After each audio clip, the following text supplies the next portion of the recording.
Yeah, another thing I'd be interested to talk about, because I know you've brought a series of plays back to Waterford over the last couple of years, and you've been working with Waterford artists as well to create stuff and make stuff. I know this is something that you're very on at the moment as well. And I wonder for you, because I mean, I guess we both could have, left Waterford and just gone to a place and, never been involved with Waterford again, theatrically or in that shape or form. And we haven't, in a sense. So, how do you, or how did you start bringing yourself back into, what was it? What was the driver that made you kind of go, yeah, I want to go and start making stuff back home? Well, I kind of, in a sense, I not from an acting point of view or kind of like a producing point of view or writing, as in script-wise point of view, but musically, I was always kind of still involved over the years, even in London, Hmm. and that was certainly early on where that was a great help because between acting jobs, I might do a music gig with Red Kettle or something like that, or I'd be able to kind of do that, and that was a great help, like financially. Hmm. Um, and as a few years ago, it was when I wrote Cat, co-wrote Cat with the Cat to Play about, one man show with Richard Hardwick, and we brought it to Waterford.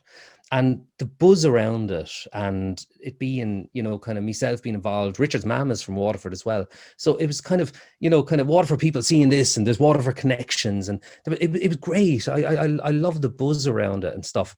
And for years, McQuinlan was talking about doing Herbs Intact and Manet, Hmm. which is Pat Daly play, in London. And seeing me and Dickie put on Cat, he said, "Do you think we might be able to get it on?" And I said, "Yeah, I think it's doable." And we got our heads together. We made it happen in London, and then we got it on in Waterford. And I was going, "Yeah, this is important Hmm. for us to be coming home with kind of with theatre and theatre at a level and being able to see Mick, who went away, he trained at Central. Hmm. Anna Reardon, she trained at Central as well. Dunn, like people coming back Hmm. and presenting stories, but and also presenting stories like about Waterford. I think I think I thought it was really important. I got a great buzz off helping that happen. Hmm. I am lucky in like in the past 15 years, I've not had to have another job other than, you know, acting or, being in the arts or whatever. That's really lucky as an actor. The first few years were tough, but, since then, it's been good enough to me. Hmm. And I see my friends, and they work and but like there's downtime as well. And I'm kind of going, well, look, if there's downtime, let's create stuff. Let's make stuff. Hmm. And we all like there is an audience for it. We can get it on in London, but there's also this audience for it in Waterford and places like the Theatre Royal and Garter Lane, want this. They wanted to come back because they know that people want to see it. So it was a huge thing. And it's a bit about like reconnecting with the Waterford audience, because it's very easy to be seen, oh, well, you're over there. You know what I mean? You're doing that. You're doing your thing over there. And I really believe there's no difference.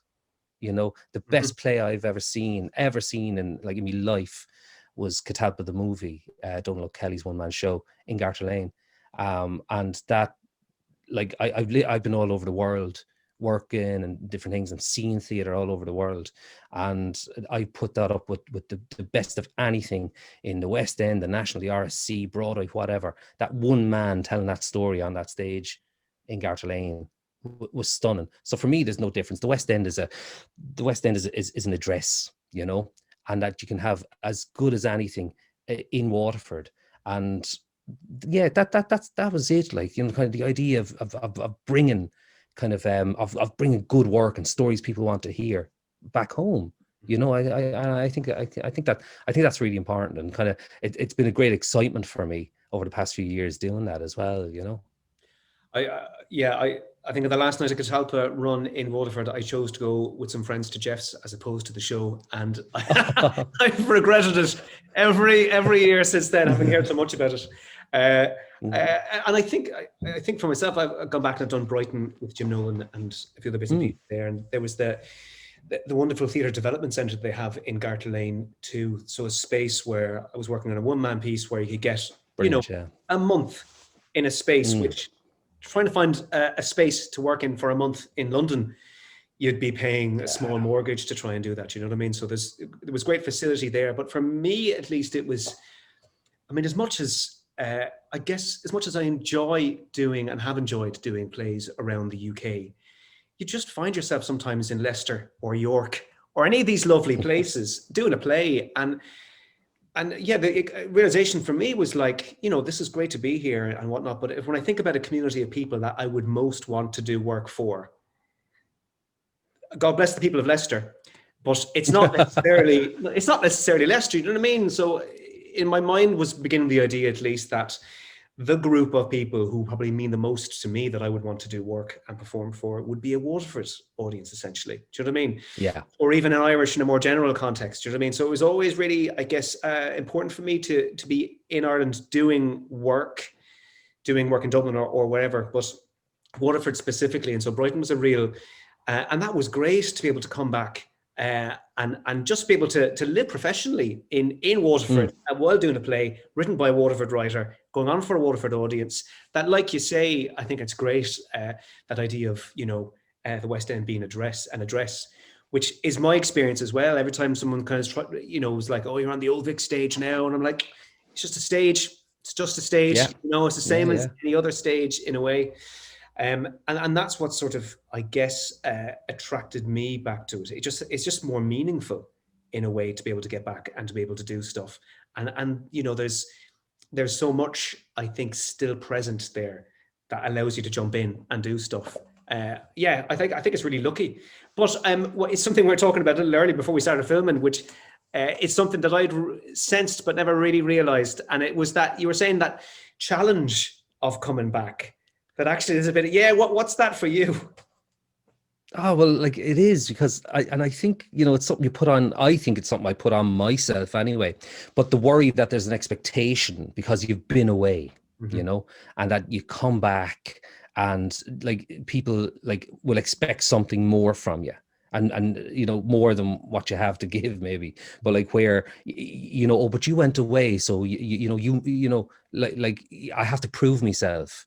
And you don't, like, at all. You know what I mean? The confidence I'd have in kind of doing something in England should be the same if I come home. But it is harder. It absolutely is. You know, I'm always kind of fascinated, you know, kind of the legend of Oisin in the Land of the Young, like, you know, coming home and finding Ireland changed, and he gets off his horse, or he falls off the horse and he's immediately aged. You know, you change the minute you come back home. You know, I kind of think that's a metaphor for a lot of things, and especially for us. You know, I always find it interesting in Dublin when I go to Dublin to work, and there's always a feeling of when are you going back. You know, I'd be very much seen as an Anglo-Irish actor. In that sense, I certainly don't see myself as. I think that's, you know, that's a reductive term, but in Dublin, in that scene, I think kind of I'd be seen as a blow-in. I've not done that much in Dublin. I filmed a little bit, but you know, I kind of and I did Aikino and that, but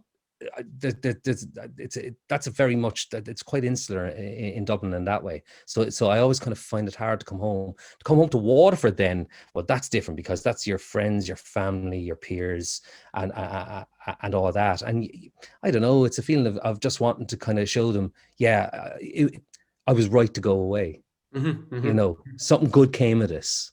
I think that's a pressure you put on yourself, but it certainly is there, because there was the pressure early on, I have to say, where I wasn't working, and the thought of coming home was a tough one. To come home with my tail between my legs, not having worked, was huge. I mean, I just remember thinking, and I was very close to leaving London, you know, at that time. When my first job came along, it came along just at the right time. I was very lucky in that sense. I was all set to move home after, you know, a year of living off beans and turkey ham. And I mean, so you do, it is a thing. It's always in the back of your head, coming home and you know, presenting and being in, because I guess maybe it has to do with how high I hold kind of Waterford in the esteem artistically. you know, between, you know, theater and music and everything like that. I always kind of, I've such a high opinion of it that me coming back, I don't want to come back and stink it all up, you know. Like, Yeah, I mean, it was really interesting to hear you talk about it before we started chatting, because it is. I think for me, it is there. It's for me, sort of theatre in London is about this sort of, to a degree at least, it can be around, you know, career progression and, you know, being in a really exciting play in an exciting place and sort of, you know, all of that sort of pressure and dealing with it and whatnot. And even in Dublin, and I've done 4 or 5, or Dublin, yeah, I've done 4 or 5 plays there, but I'd still be very much seen as a weird Anglo-Irish guy who occasionally comes in. We don't really know him maybe, but sure, yeah, wouldn't be in a play. But when I'm performing in Waterford, it's not about anymore anyway. It's not about, you know, reaching a high professional standard or you know, progressing your career in a different direction. It's just about doing work that really matters. It really matters because it feels like all of those other things that might be important aren't there. You're just there to make work to the best you can with people who, there's something really pure about it that is less in other places, in my experience. So there's something really special for me, at least when I get to go back and work in that way, because it's just there with the people who don't care, you know, what you've done or whatever. They just want to see you do good stuff there. But I think a lot of people might listen to you, Jamie, and feel like, God, I would never imagine that he'd feel awkward about coming back and doing stuff. So yeah, fascinating to hear that. But which brings me on, I guess, to sort of finally to look at, we've had, many of us, a wonderful year in lockdown, and you know, the theatre's taken, I guess, a bit of a kicking, or at least it's shut down, you know. And I think that there probably will be a lot of changes, who knows in what way, shape or form. But like you say as well, around, you know, if you're out of work as an actor, your first thought lands in, what can we do? How do we start to make work? What's the deal, you know? And with that, I mean, what's your sense of what you'd ideally like to have happen going forward, either in sort of theatre in general or your own work within Waterford, or broader? What's at the sort of edge of horizon in your own mind as to, well, I see the potential being this maybe going forward? Yeah, I think we will get back to where we were, and actually probably more so. You know, you read these articles about, like, you know, after this time, this pandemic, this, you know, state of the world, that there'll be this new roaring 20s, like there was after the Spanish flu in the 1920s. And I kind of, whether it's wishful thinking or not, I like to think that, where, you know, kind of society and the arts will there be this resurgence, because at the moment it's being beaten down and quite badly, and it looks, you know, on paper it's, you know, it's devastating, like, and everything. But I always say we need to hold our nerve, and if, as actors, I think if it's one thing we do have, it's nerve, or else we wouldn't still be actors all these years later, you know, because, and it's one of my tenets that I kind of live by, is tomorrow your life changes. And I think bit by bit it will get better. And looking to the horizon, to the future, like one thing in my head, and actually over the first lockdown, I wrote a new play, because myself and Keith Dunphy and Mick Quinlan and Anna Reardon and one of the lads from Wexford, Paul Connaughton, who was in Rigor Mortis, we were doing these play readings, these Zoom play readings, you know, and we were having crack. And I had an idea for something, and so I kind of wrote it up, and we read it, and it went down very well.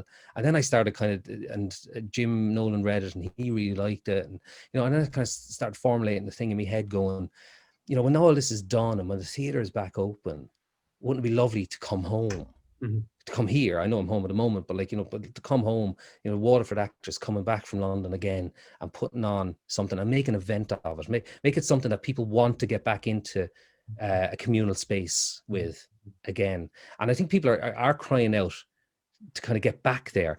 But I think, you know, we need to kind of also give them something that they want to see, because it's going to be nervous. You're going to be nervous, you know, kind of going back with everything, you know, and actually, you know, the thought of a packed space, you know, a theater packed full of people, it's weird now, you know, when you look at it on TV and on film and different things like that. So I think you need to, like, give them something where they're going to go, well, I need to see this. It has to be an event. and like so that they can overcome the nerves. And I think that's important, and that'd be me hope. I'm going to try and get it on later in the year, or whenever it's safe, Yeah. kind of for people wanting to come back in. And there's a thing going as well where you kind of go, okay, what if it's like lower capacity in the theaters? And I was kind of go, no, I want it packed. You know what I mean? I want people to have experiences like that again. That's what live theater is, that communication between the audience and the people on stage. And it's why I love doing it much more than filming, big time. And I think we will eventually get back to it. And I think that's me hope, that's what we got, like, yeah. I think that's really important, the idea of creating something so big and attractive that it'll be that extra impulse for people to come back to the theatre to go. Yeah. I could just go and do any old thing, but actually this event is occurring. So that sounds like, that's exactly what's needed in a way, And something you said there around, actors are always used to dealing with these unpredictable, unknowable sort of situations. And for me, it's always been, I think over the years, I've just learned to look always at the exception as opposed to the rule. Do you know what I mean? I mean, when we started getting the same statistics, 98% of you will be unemployed 90% of the time.